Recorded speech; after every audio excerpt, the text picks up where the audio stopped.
네, 친환경 에너지 계획 2주차 강의를 시작하겠습니다. 원래는 저희 이 교과의 내용이 신재생 에너지를 주로 다루는 수업이었는데요.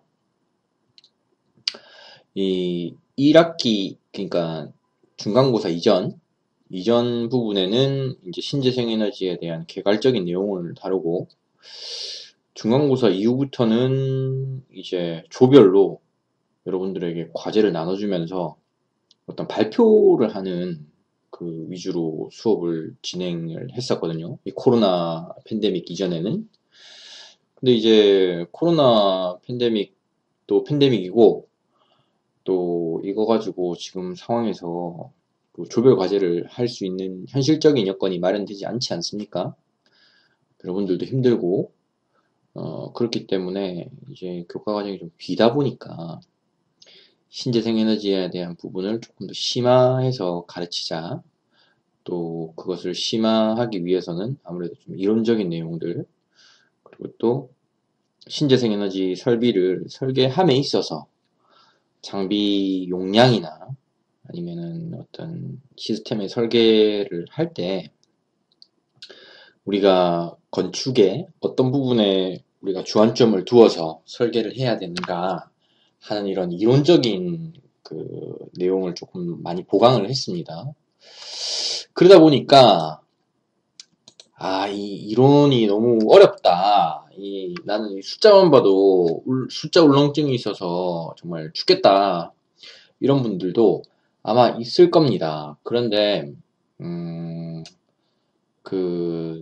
여러분들이 너무 겁을 먹고 이걸 어려워할까봐 제가 미리 말씀드리지만, 그렇게 산수를 많이 하게 되는 그런 일은 없을 테니까 너무 걱정하지 마시고요. 그리고 어떤 공학의 기초적인 내용들, 그리고 역학들, 열역학, 유체학 이런 부분에 대해서 다루는 부분이 사실 조심스럽습니다. 왜냐하면 여러분들이 조금 이제 일반적인 기계과나 아니면 어떤 요런 과보다는 건축 쪽에 많이 여러분들 교과 과정이 편중이 되어 있기 때문에 이런 역학에 대해서 이거 어떻게 해야 되는가 아예 감도 안 잡힐 수도 있을 거예요. 그렇기 때문에 아주 상식적인 선, 여러분들이 그래도 공대 졸업생으로서 이 정도는 알아야 어디 가서 그래도 내가 공대 나왔다 할 수 있을 정도만 여러분들한테 설명을 할 겁니다. 그리고 시험이나 이런 부분에서도 그 정도 수준만 여러분들한테 요구를 할 거기 때문에 너무 지레 겁먹고 친환경 한다면서 왜 역학을 다루는가 이런 부분에 대해서 너무 그렇게 겁을 먹거나 불만을 가지지 않았으면 좋겠습니다. 실제로 여러분들이 실무에 들어가면 이 시스템들을 설계를 하거나 아니면은 실제로 이걸 반영을 해야 되거든요. 태양열이든 태양광이든 현장에 설치해야 될 거 아닙니까? 그죠?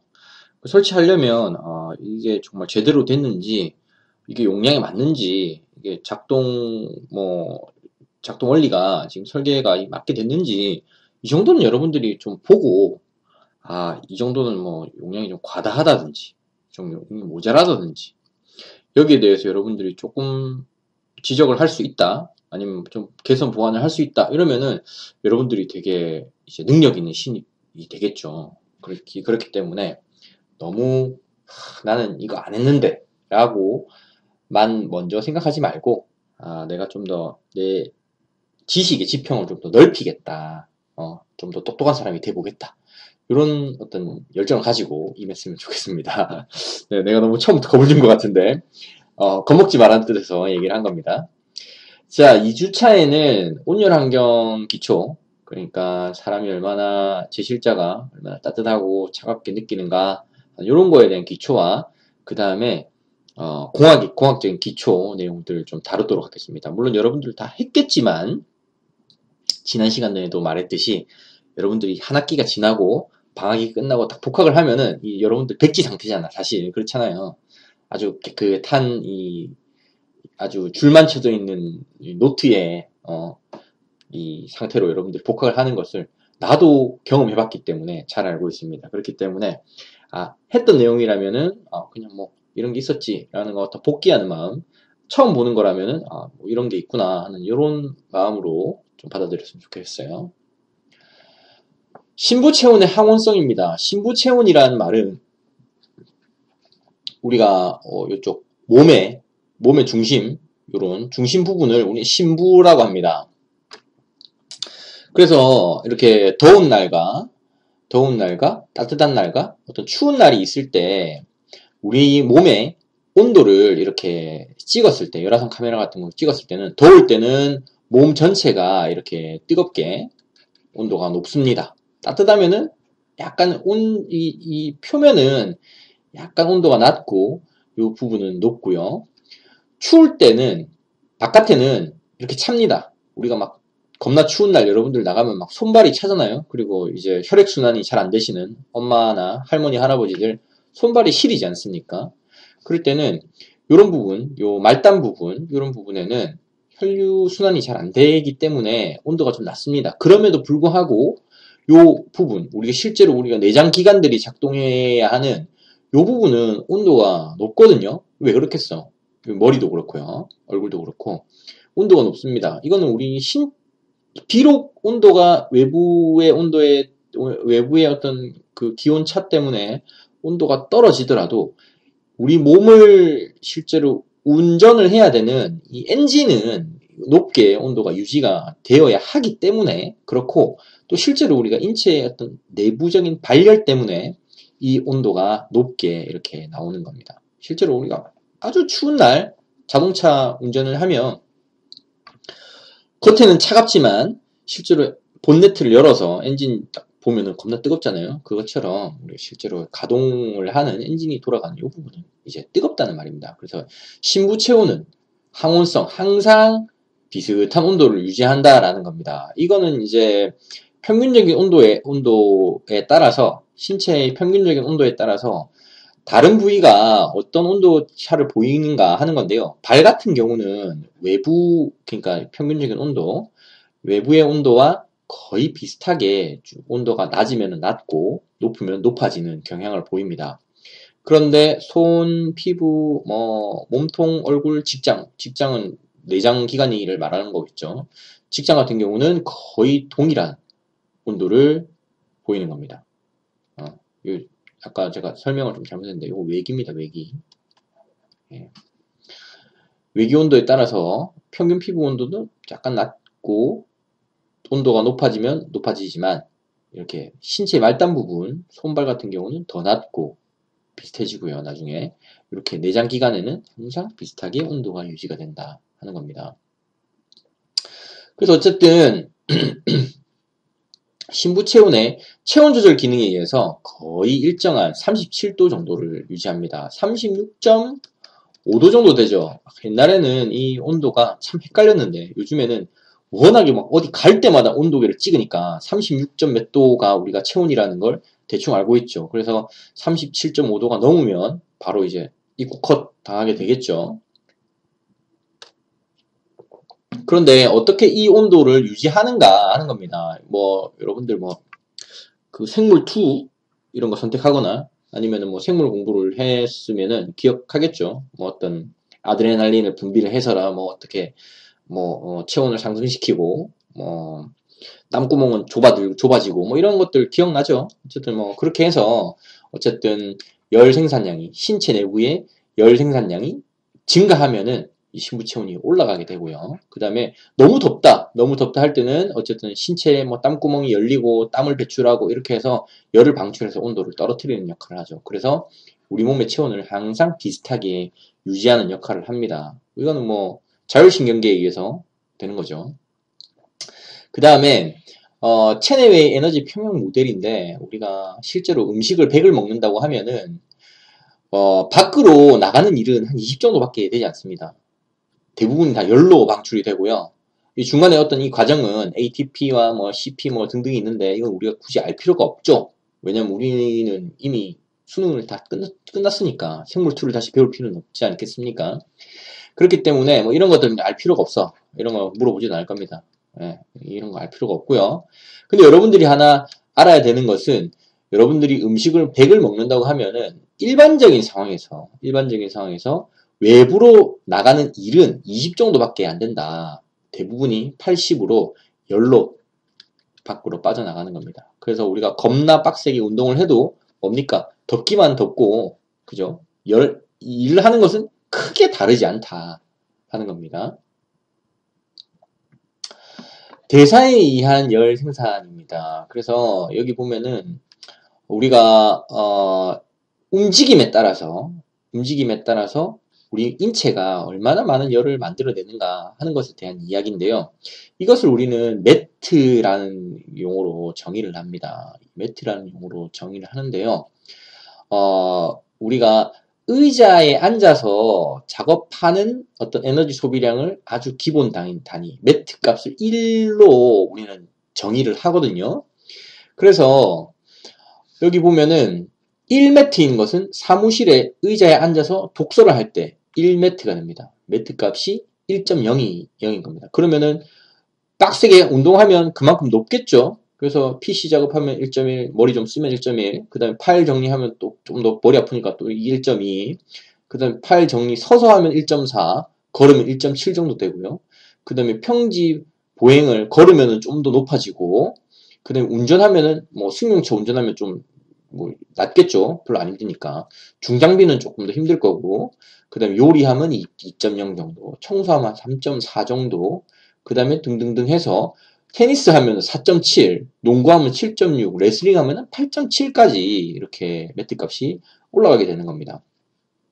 그러면 반대로 그냥 가만히 서 있으면 1.2 정도, 그 다음에 앉아서 쉬면은 0.8 정도, 그 다음에 그냥 누워 잔다 0.7 정도의 매트 값을 보입니다.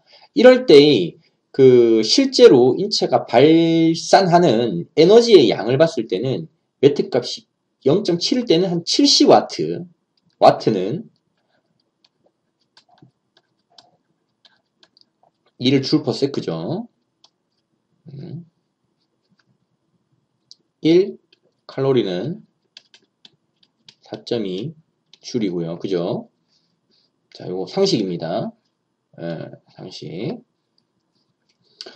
자, 그 다음에 1매트일 때는 대사율이 한 95와트. 그러니까 거의 한 100와트 정도 됩니다. 그죠? 거의 한 100와트. 그 다음에 4매트일 때는 400와트 정도. 요 값들을 여러분들한테 물어보진 않을 겁니다. 그렇지만 여러분들이 하나 알아야 될 것은 뭐냐면은 매트와 대사율은 곱하기 한 100 정도의 관계를 가진다. 이 정도만 상식적으로 알아두기를 바랍니다. 왜냐면 여러분들은 공대생이니까, 그죠? 이게 1매트가 서 있을 때의 대사율 값이 95와트인가? 이런 거는 굳이 외울 필요가 없다. 이 말입니다. 여러분들이 알아야 될 것은 가만히 의자에 앉아서 독서할 때 정도의 매트가 한 1 정도 되고, 이때의 인체가 발열하는 발열량이 한 95와트 정도 된다. 그리고 겁나 빡세게 운동할 때는 8.7, 거의 한 10 정도 되는 매트 값을 가지고 이때 발열량은 여기다 한 100 정도로 곱하면 된다. 곱하기 100 정도 하면 된다. 이 정도만 여러분들이 알아두면 좋겠습니다. 공대생은 감이 중요하니까. 자, 그 다음에 발한에 의한 체온 조절인데요. 이 땀을 말하는 겁니다. 그래서 우리가 실제로 가만히 있어도 우리가 수분이 피부를 통해서 계속 증발을 하거든요. 그래서, 끊임없이 1시간당 한 40g 정도의 수분을 수동적으로 증발을 하고 있습니다. 그래서 이게 아주 더울 때 나오는 발한, 그러니까 땀과 구분이 되고, 이거는 불감 수분 상실이랍니다. 느낄 수 없는 수분 상실이다. 근데 우리가 겁나 더울 때는, 땀이 줄줄 할 때는 뭡니까? 느낄 수 있죠. 그렇기 때문에 그거와는 완전히 반대되는 거고요. 그래서 우리 몸이 예를 들어서 너무 덥다. 기온이 올라간다. 그럼 뭡니까? 땀이 나죠. 땀이 나. 그렇죠? 그러면 우리가 피부가 이렇게 있을 때 땀이 송골송골 맺히면 어떻게 됩니까? 밖에 바람이 슝 이렇게 불어주면 어떻게 됩니까? 이 증발하죠. 증발합니다. 물이 증발하면 어떻게 됩니까? 물이 증발하면은 밖에서부터 열량 Q를 뺏어가죠. 왜냐면 액체와 기체가 있을 때 에너지 준위가 뭐가 더 높습니까? 이게 액체, 이게 기체. 기체가 더 높죠? 액체가 기체가 되려면 어떻게 돼야 돼? 증발열을 외부에서 흡수를 해야 되기 때문에 피부의 에너지를 흡수를 해서 얘는 증발을 하게 되는 거죠. 그러니까 뭡니까? 우리가 땀을 막 흘렸을 때 밖에 바람이 샥 부는데 여러분들이 서 있으면 어떻게 돼? 시원하죠? 그 말이 뭡니까? 이 물방울이, 땀방울이 증발하면서 우리 몸에 있는 열을 뺏어가기 때문에 우리가 시원하게 느끼는 겁니다. 그러니까 겁나 습한 날은 어떻게 됩니까? 겁나 습한 날은 더 덥죠? 왜 그래? 너무 습하니까, 너무 습도가 높으니까 증발이 안 돼서 그렇습니다. 그러니까 건조한 바람이 샥 불면은 증발이 잘 되는데 습한 바람이 아만 불어도 습한 바람이 불면 좀 시원하긴 하겠지만 어쨌든 외기가 너무 습하다 이럴 때는 땀이 증발이 안 돼요. 그냥 줄줄줄줄 흐르죠. 네? 줄줄 흐릅니다. 그래서 상쾌한 날에 땀이 좀 나면은 시원한데 아주 습한 날, 꿉꿉한 날에 땀이 줄줄 나면 어떻게 됩니까? 땀만 줄줄줄 계속 나죠. 그러니까 뭡니까? 사람이 짜증이 나죠. 어쨌든 그렇다. 네, 이렇게 말아두시면 좋을 것 같아요. 그 다음에 사람이 이렇게 추운 날, 밖에 눈사람이 있을 정도로 추운 날, 이렇게 창가에 있고, 옆에 보면은 여기 그 히터, 라디에이터가 이렇게 있을 때 어떤 일이 벌어지는가 하는 겁니다. 여기 창문에, 이 창문 바깥에 해가 이렇게 떠 있어요. 해가 이렇게 떠 있으면은 우리가 복사열이 우리가 피부로 들어오게 되죠. 복사열이 들어오게 되고, 밖에는 온도가 낮으니까, 온도가 T가 낮겠죠. T가 엄청 낮을 겁니다. 밖에는 뜨겁죠. 창가에 있으면은 한기가 느껴집니다. 한기가 느껴지는 것을 우리는 냉복사라고 합니다. 냉복사. 열이 바깥으로 뺏겨 나가는 거죠. 그래서 온도가 차가워지면 어떻게 됩니까? 차가워지면은 기체의 부피는 온도와 밀도죠. 밀도는 온도와 반비례한다. 그래서 온도가 낮으면 밀도가 높아지기 때문에 아래로 가라앉죠. 이걸 드래프트라고 합니다. 드래프트. 요런 거는 외워두십시오. 드래프트. 자, 외우라고 하는 거는 시험에 넣을만 하니까 외우라고 하는 거겠죠. 어쨌든 그렇다. 그래서 라디에이터에서는 또 이게 뜨거우니까 우리 몸으로 이렇게 복사열을 제공합니다. 그렇다. 그래서 우리 몸이 덥다? 이러면은 몸에서 땀이 증발해서 이렇게 습도로 방출하게 된다 하는 거고요.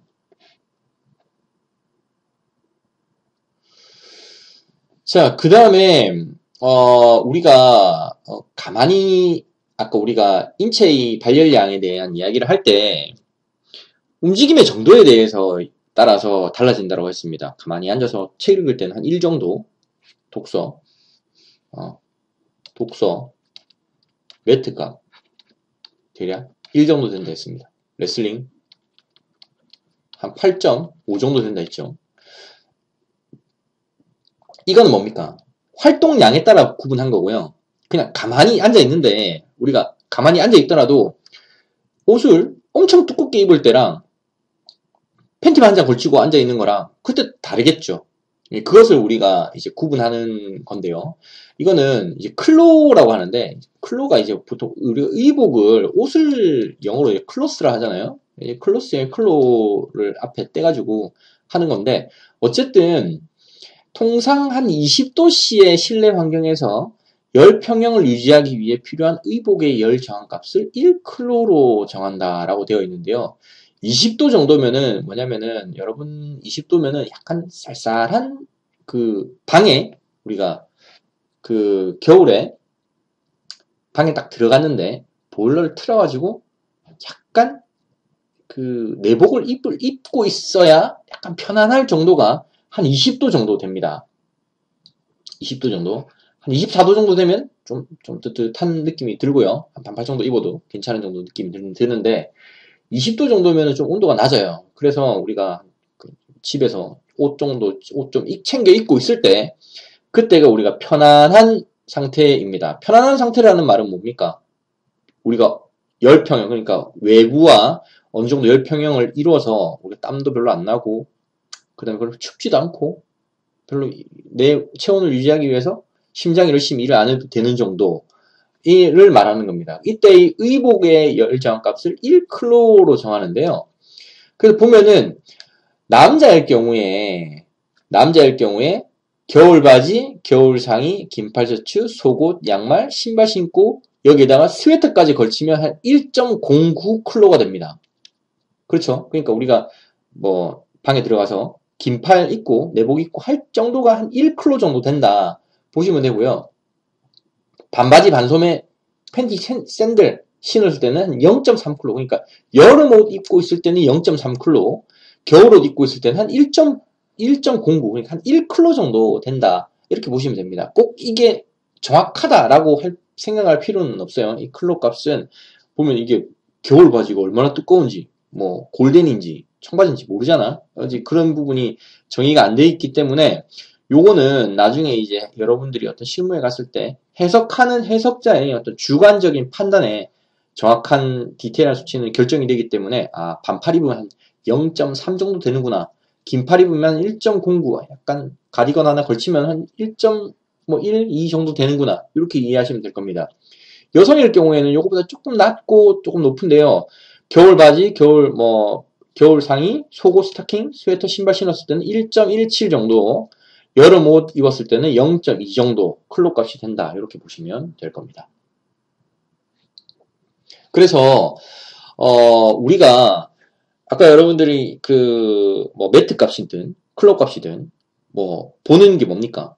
어느 정도 편안한지, 차가운지, 추운지, 더운지 이런 걸 나누기 구분하기 위해서 하는 거잖아요. 그래서 우리가 어떤 이 스케일을 나누는데요. 보통 통상적으로 대부분의 연구자들이 나누는 어떤 이런 값들이 있지만 0을 아주 편안한 상태, 3을 아주 더운 상태, -3을 아주 추운 상태로 정의합니다. 그래서 개똥이에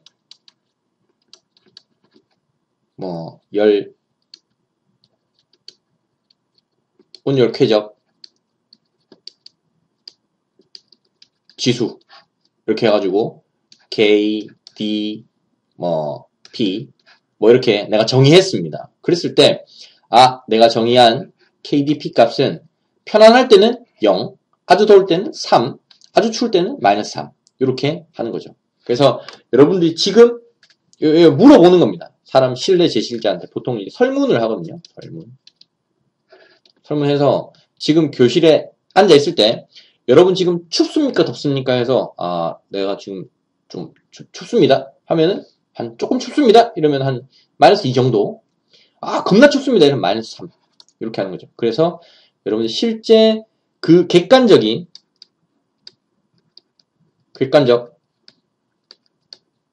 측정과 그 다음에 주관적, 이거는 설문 값을 비교해가지고 나만의 어떤 지수를 만드는 거죠. 이걸 그냥 개똥이가 이렇게 아무거나 만들 수 있는 건 아니고요. 몇몇 지수들이 있습니다. 그냥 그렇다 정도 알아두시면 좋을 것 같고요. 여기서 여러분들이 가져가야 될 것은 뭐냐면은 온열 쾌적감을 나타내는 지수가 있는데 몇 가지 지수가 있습니다. 여러 가지 지수가 있는데 그 몇 가지 지수에는 통상적으로 +-3 범위 안에서 우리가 계산한다, 판단한다, 이렇게 보시면 될 겁니다. 어쨌든 이렇게 본다 하는 거고요. 그래서 온열 지표가 여러 가지가 있습니다. 대표적으로 이제 우리가 PMV라는 지표를 많이 쓰는데요. PMV도 +-3의 값 안에서 움직이는 것을 말합니다. 그래서 환경적인 요소, 기온, 복사온도, 풍속, 상대습도 등등을 가지고 이렇게 산식을 만들어. 그래갖고 만들면은 PMV 지수가 얼마 나올 거고, 그 나온 근거는 대부분의 이제 설문으로 나오게 된 겁니다. 그렇다. 아까 말했던 것처럼 PMV도 +-3이라 했잖아. 그래서 +3은 매우 더울 때, 겁나 더울 때 말하는 거고, -3은 아주 추울 때를 말하는 겁니다. 당연히 아주 더우면 아주 불만스럽겠죠. 아주 추우면 아주 불만스럽겠지. 근데 0이다. 편안하다. 이러면은 그냥 아 편하네요. 별로 안 불편합니다. 이렇게 나오겠죠. 예측 불만족률 PPD라는 거가 있는데요. 뭐 이거는 그게 중요한 건 아닌데 어쨌든 뭐 이 계산하는 방법이 100-95 익스포넨셜 2에 마이너스 0.03353 PMV의 4승 플러스 0.2179 PMV의 2승을 이제 G2의 지수값으로 나타낸 것으로 이제 계산할 수 있다 하는 겁니다. 뭐 그렇다 정도만 알아두시고요. 뭐 이런 거는 외울 필요가 없고 요거 PMV 값의 온열 쾌적 지수를 나타내는 것은 플러스 3, 마이너스 3 정도로 판단을 하고요. 플러스 3은 아주 더울 때, 마이너스 3은 아주 추울 때를 나타낸다 하는 것 정도 보시면 될 겁니다. 이것도 여러분들이 뭐 이렇게 뭐 아까 할 수 있겠죠. 여기 매트 값이 한 9 정도 아주 빡세게 운동하고 그 다음에 클럽 값이 뭡니까? 몰라. 아주 빡세게 운동을 시켜놓고 옷 다 입혀놓았어. 1.2 정도 됩니다. 이러면은 뭐가 그래서 요런 상태에서 당신 지금 어떻습니까? 하면은 여기 나오겠죠. 그렇겠죠. 그 다음에 매트 값이 한 0.7 자다 일어났어. 자다 일어났는데 얘가 0.3 정도 된다. 반팔만 입고 있습니다. 그래서 너 지금 어떻습니까? 이러면은 뭡니까? 좀 쌀쌀하네요. 추움 정도 되겠죠. 마이너스 2 정도 나온다. 이렇게 보시면 될 겁니다. 다음 시간에 또 이어서 하도록 하겠습니다.